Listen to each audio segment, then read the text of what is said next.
Buried beneath the warped floorboards of a rotting Clackamas County cabin lay a secret worth millions. The greedy relatives thought gifting this collapsing shack was the ultimate insult to an unwanted orphan. They were dead wrong. That worthless inheritance was actually a ticking time bomb poised to destroy them completely. Decades of quiet resentment culminated in the stifling, mahogany-paneled office of Thomas Sullivan, attorney at law. Carlotta Stone sat rigidly in a high-backed leather chair, her hands folded tightly in her lap to hide their trembling. Across the room, occupying a plush leather sofa as if it were a royal dais, sat her Aunt Margaret and Uncle Arundel Crawford, flanking their daughter Beatrice. Carlotta had been the unwanted shadow in the Crawford household since she was 8 years old.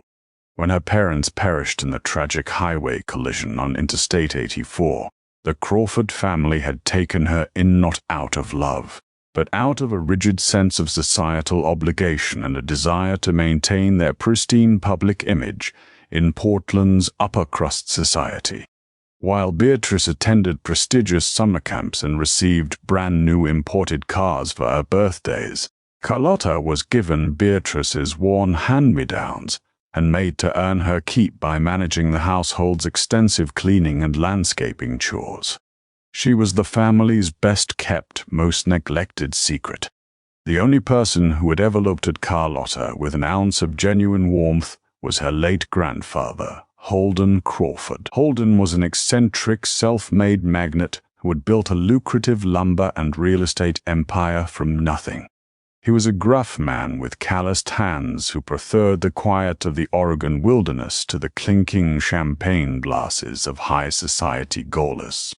Yet, in his final years, his mind had supposedly begun to wander, and his visitations with the family grew sparse. When he passed away at the age of 89, the entire family had circled his vast estate like vultures. Thomas Sullivan cleared his throat, adjusting his wire-rimmed glasses as he broke the heavy silence in the room. "We are gathered today for the reading of the last will and testament of Holden Arundel Crawford," the lawyer began, his voice a steady, practiced monotone. Margaret leaned forward, her eyes gleaming with undisguised greed. Arundel puffed his chest out while Beatrice checked her reflection in her smartphone screen, completely unbothered. The initial division of assets went exactly as Carlotta had anticipated, and exactly as her aunt and uncle had fiercely lobbied for over the years. Margaret and Arundel inherited the sprawling mansion in the West Hills, along with the bulk of Holden's liquid assets and stock portfolios. Beatrice was named the sole beneficiary of a multi-million-dollar trust fund intended to support her creative endeavors. Carlotta felt a familiar hollow ache in her chest. She hadn't expected millions, but she had secretly hoped for enough to pay off her mounting student loans, or perhaps enough for a small down payment on a modest apartment, so she could finally escape the cramped studio she currently rented above a noisy laundromat. And finally, Mr. Sullivan said, his eyes flickering briefly toward Carlotta with an unreadable expression, "To my granddaughter, Carlotta Stone, who always understood the value of hard work and the beauty of quiet places, I leave the property listed as Lot 42 in Clackamas County, including the structure situated upon it." A profound silence descended upon the room, followed immediately by Beatrice's sharp, nasal snort. "Lot 42?" Arundel echoed, his brow furrowing before a cruel, knowing smile spread across his face. "You mean the old hunting tract, the one with that collapsed, raccoon-infested shack on it?" Margaret let out a sharp laugh, placing a manicured hand over her chest. "Oh my word, Father always did have a twisted sense of humor in his old age. A shack in the woods for the girl who spent her childhood pulling weeds. How utterly fitting." Carlotta kept her gaze fixed firmly on the polished surface of the lawyer's desk. Her cheeks burned with humiliation, but she refused to let them see her cry. She had spent a lifetime building walls to protect herself from their mockery, and she would not let them breach those defenses now.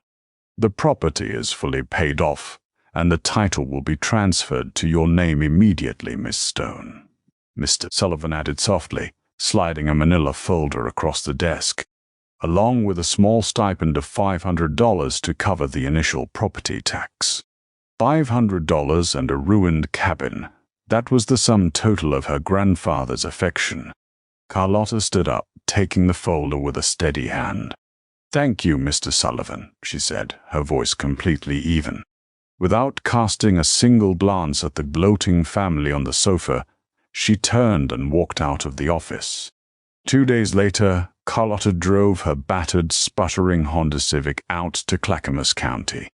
The drive took over an hour, winding through dense, towering evergreens and increasingly narrow, unpaved logging roads. When she finally found the GPS coordinates matching Lot 42, she parked on the shoulder of the gravel road and stepped out into the crisp, pine-scented air. There it was. Calling it a shack was almost a compliment.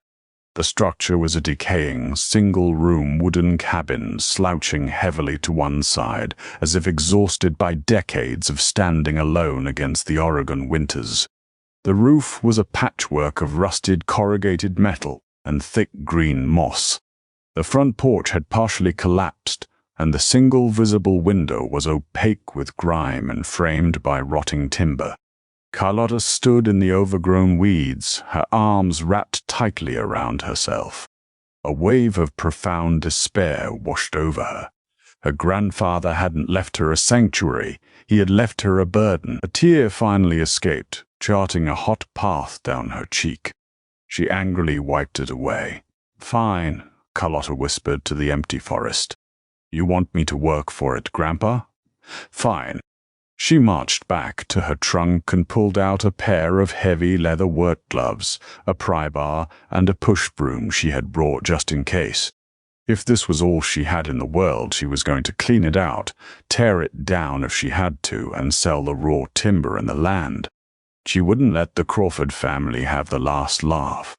Carefully navigating the treacherous, rotting steps of the porch, Carlotta pushed the heavy wooden front door. It shrieked in protest, the rusted hinges grinding loudly before giving way. The inside of the shack was entirely plunged into shadow, smelling sharply of mildew, old wood, and damp earth. As her eyes adjusted to the gloom, she saw the remnants of a forgotten life. A rusted iron wood stove in the corner, a collapsed cot, and a heavy wooden table covered in a thick layer of grime and animal droppings. The floor was covered in curling, cracked linoleum that had clearly been installed decades ago and had since walked from moisture. Carlotta took a deep breath, gripped her broom, and went to work. Sunlight fought its way through the grime-caked windowpane, casting long, dusty beams across the interior of the cabin as Carlotta worked relentlessly for hours.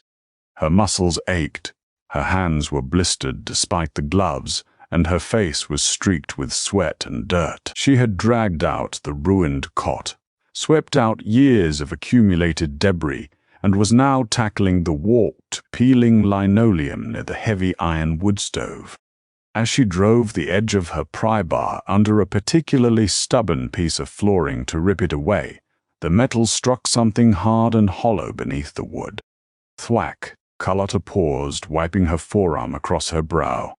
She tapped the pry bar against the exposed wooden floorboard again. Thwack! Thwack! It didn't sound like solid timber resting on an earth foundation. It sounded like an empty cavity, curiosity eclipsing her exhaustion. Carlotta knelt on the dirty floor. She jammed the hooked end of the pry bar into the seam between two thick pine boards.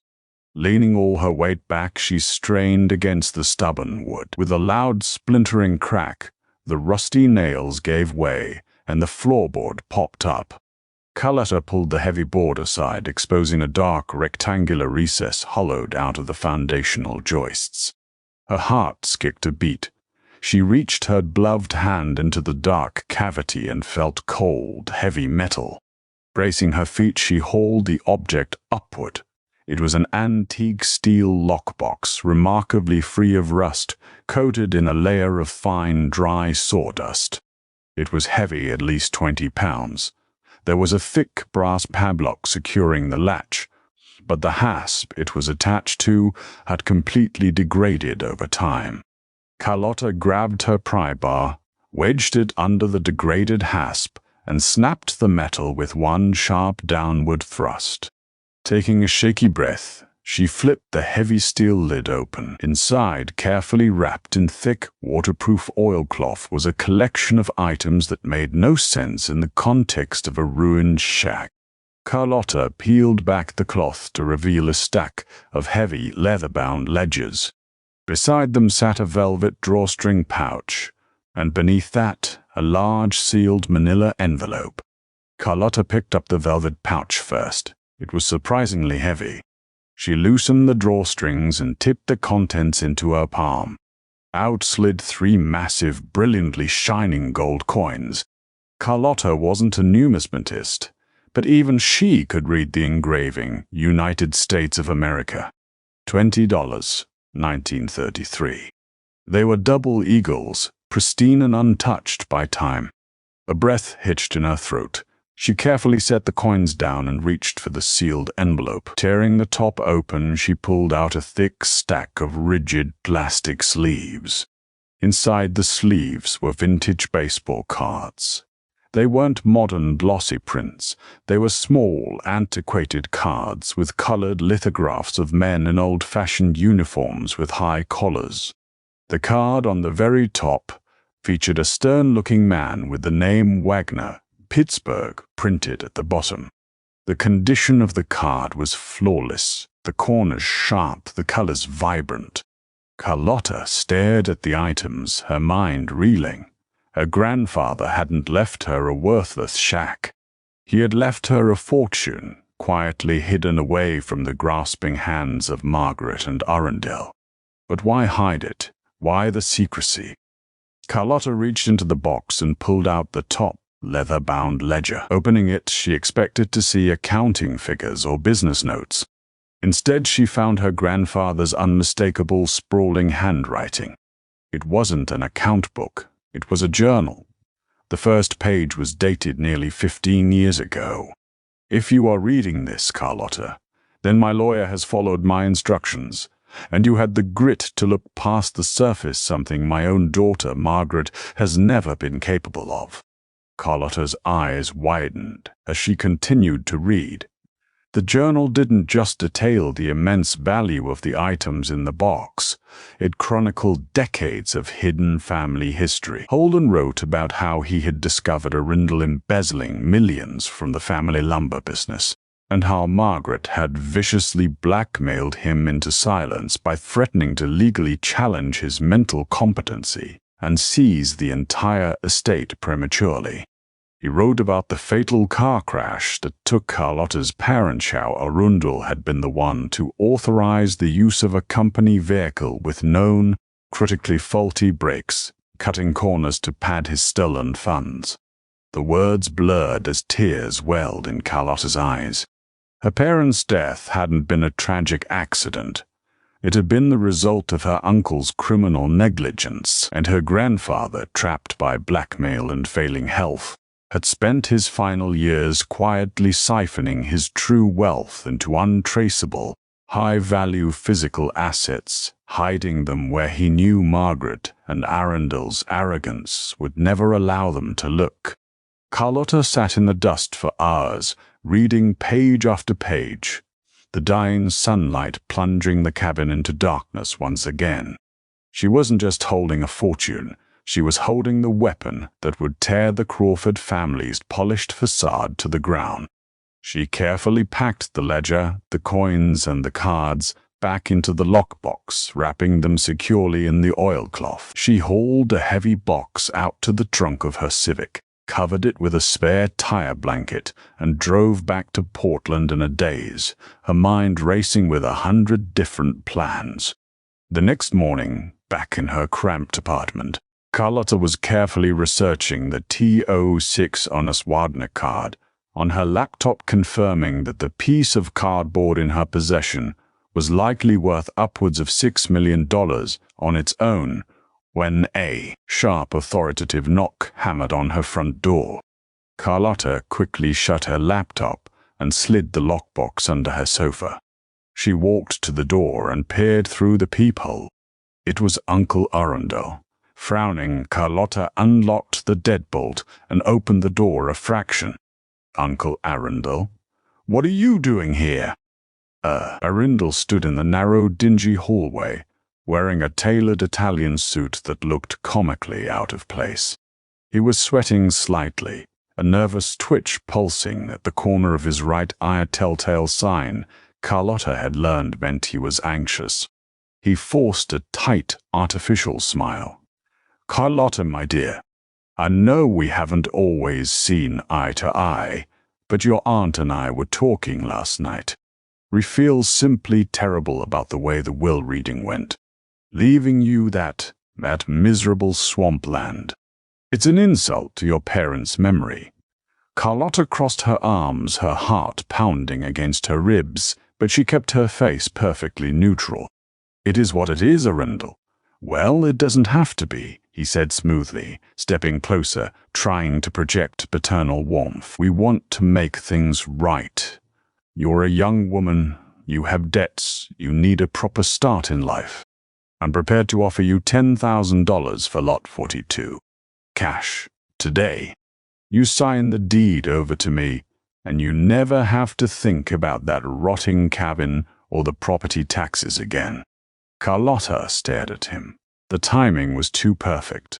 The desperation in his eyes, poorly masked by feigned charity, was glaringly obvious.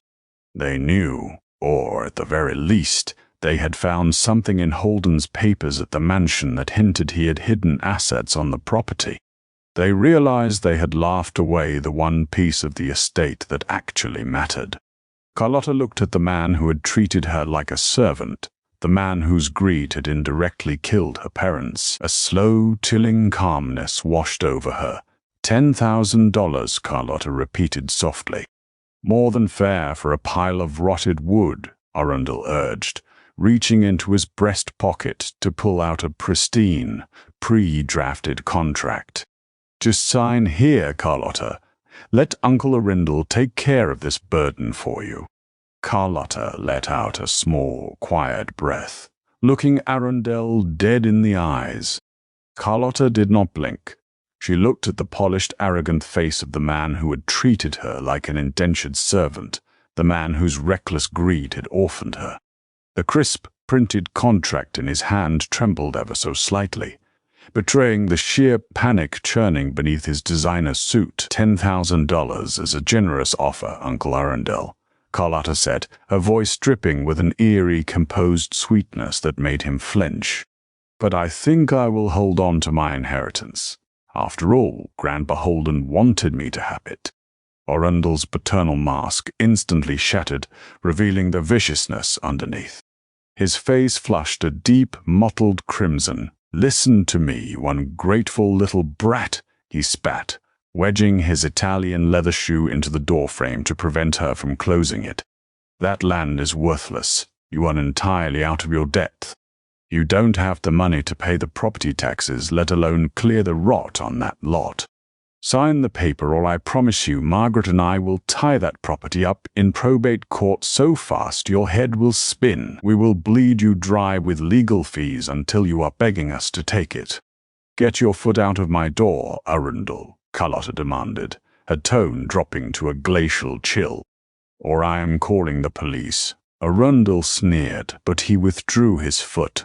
"You have always been a foolish girl," he hissed before turning on his heel and storming down the dim hallway. Carlotta slammed the door, throwing the deadbolt and locking the chain. Her hands were shaking, but not from fear. It was pure, unadulterated adrenaline. She wasted no time. Within the hour, Carlotta had packed the lockbox into an unassuming duffel bag and took an Uber directly to a high-security private vault facility in downtown Portland, renting a box under an assumed name. With the physical treasure secured, She turned her attention to the most dangerous item in her possession, her grandfather's ledger. Carlotta knew that taking down Arundel and Margaret required more than just throwing an old journal at the local police. The Crawford family had deep pockets, political connections, and the loyalty of Thomas Sullivan, the corrupt estate lawyer. She needed overwhelming, irrefutable proof, and she needed an ally who possessed the firepower to obliterate Arundel's defenses.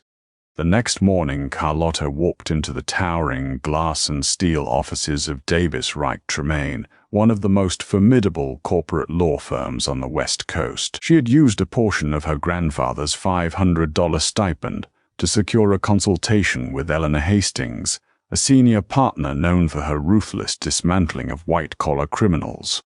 Eleanor was a sharp-featured woman with piercing gray eyes who did not suffer fools. Initially skeptical of the young, plainly dressed woman sitting in her immaculate office, Eleanor's demeanor shifted entirely once Carlotta produced copies of the ledger pages and explained the hidden assets. "If what is written in this journal can be corroborated," Eleanor said, tracing her manicured finger over Holden's sprawling handwriting, "your uncle hasn't just committed civil fraud. He has committed grand larceny, corporate embezzlement, and given the details regarding the brake lines on the company vehicle your parents were driving criminally negligent homicide." "I don't want a settlement," Carlotta stated, her voice unwavering.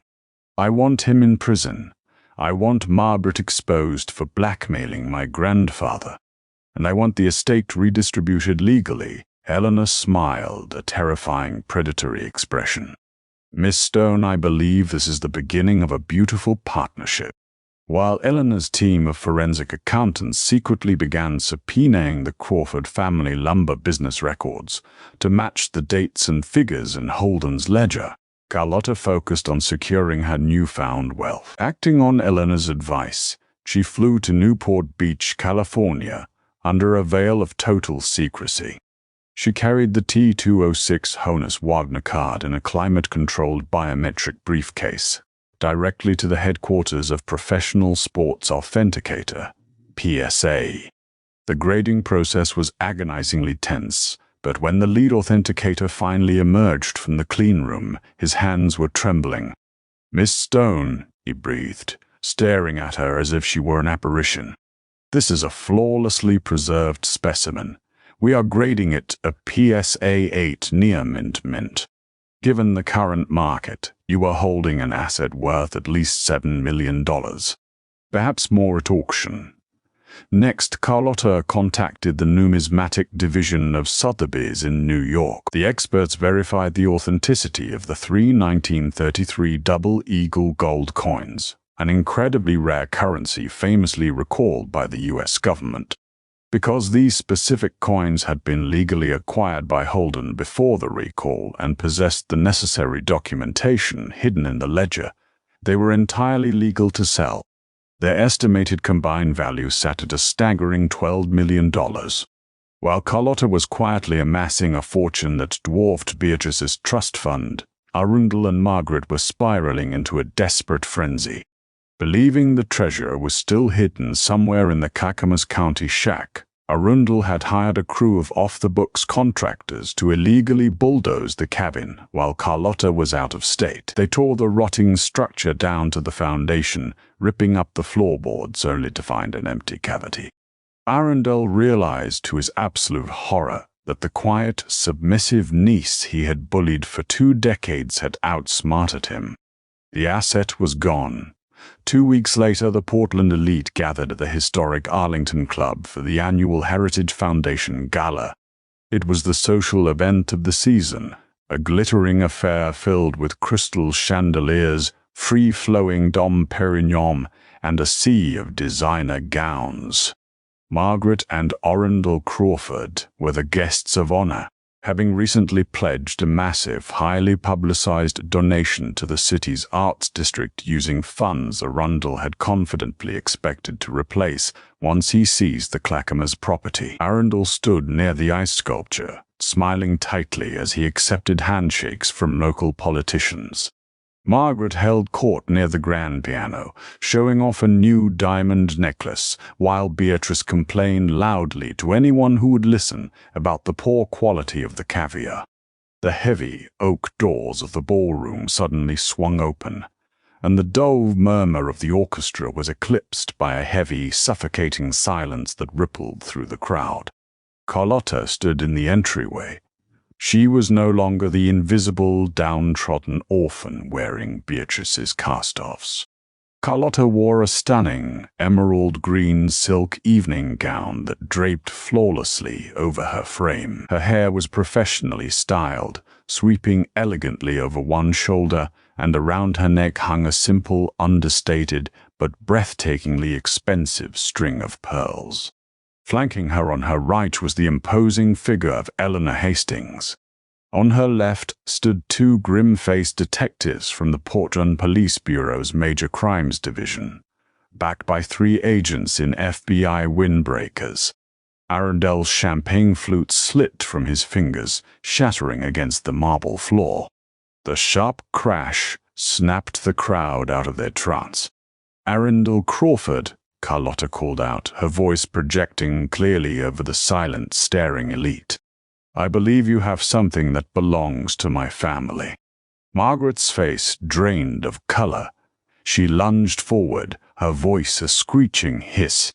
"Security, remove this girl at once. How dare you crash this event, Carlotta? Have you completely lost your mind?" Eleanor Hastings stepped forward, holding up a thick, leather-bound folder. "Margaret Crawford, I advise you to remain silent. We are here executing a court-ordered freeze on all assets associated with the Crawford estate, pending a federal indictment." The ballroom erupted into panicked whispers. Arundel took a step backward, looking frantically for an exit, but uniform officers were already securing the perimeter of the room. "This is absurd," Arundel shouted, his voice cracking with desperation. "This is a private event. On what grounds are you doing this?" One of the detectives stepped past Carlotta, holding up a warrant. "Arundel Crawford, you are under arrest for grand larceny, corporate fraud, and the criminal negligence leading to the deaths of Robert and Mary Stone. You have the right to remain silent." "No! No! She's lying!" Arundel screamed, thrashing as the detective roughly wrenched his arms behind his back, snapping heavy steel cuffs onto his wrists. The distinguished patriarch of the Crawford family was reduced to a sobbing, red-faced mess in front of Portland's most powerful citizens. Margaret collapsed into a chair, clutching her chest, realizing that the blackmail scheme she had used to terrorize her father had finally come to light. The ledgers hadn't just proven Arundel's guilt, they had proven her complicity. She would be facing years in federal prison for extortion and accessory to fraud. Beatrice stood completely frozen, her smartphone dropping from her hand. The trust fund she had bragged about was built on stolen money. It would be seized by the government to pay restitution before the night was over. As Arundel was dragged toward the exit, shouting obscenities, he locked eyes with Carlotta. Carlotta did not smile. She did not gloat. She simply stood with her shoulders back, staring at him with the cold, immovable strength of her grandfather. She watched the man who had stolen her childhood get pushed into the back of a police cruiser, the flashing red and blue lights reflecting in her eyes. The aftermath was swift and absolute. The evidence Eleanor's team gathered, guided by Holden's meticulously detailed journals, was insurmountable. Arundel was sentenced to 25 years in a federal penitentiary. Margaret received 10 years for her role in the cover-up. The Crawford mansion was seized and liquidated. The ill-gotten funds returned to the lumber company's rightful shareholders, the largest of which was now Carlotta. Beatrice, entirely cut off and lacking any real-world skills, was forced to take a minimum-wage job at a local diner, living in the exact same cramped, noisy studio apartment Carlotta had once rented. As for Carlotta, she entrusted Sotheby's and PSA to auction her hidden inheritance. The combined sale of the T206 Wagner card and the 1933 Double Eagles shattered auction house records, netting her upwards of $20 million. She didn't buy a mansion in the West Hills, nor did she care for the high society galas. Instead, Carlotta returned to Clackamas County. She hired the best architects and builders in the Pacific Northwest to clear the wreckage of the old shack and construct a beautiful, modern eco-lodge deep in the woods.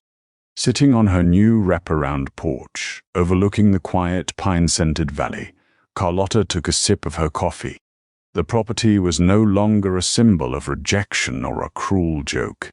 It was a monument to justice, a sanctuary built on the love of a grandfather who had moved heaven and earth to ensure that, in the end, the right person won. Did Carlotta's incredible journey of justice and hidden wealth leave you on the edge of your seat? If you loved this story of a discarded orphan turning the tables on her greedy relatives, hit that like button right now. Share this video with your friends and don't forget to subscribe and turn on notifications so you never miss our next thrilling true-life drama.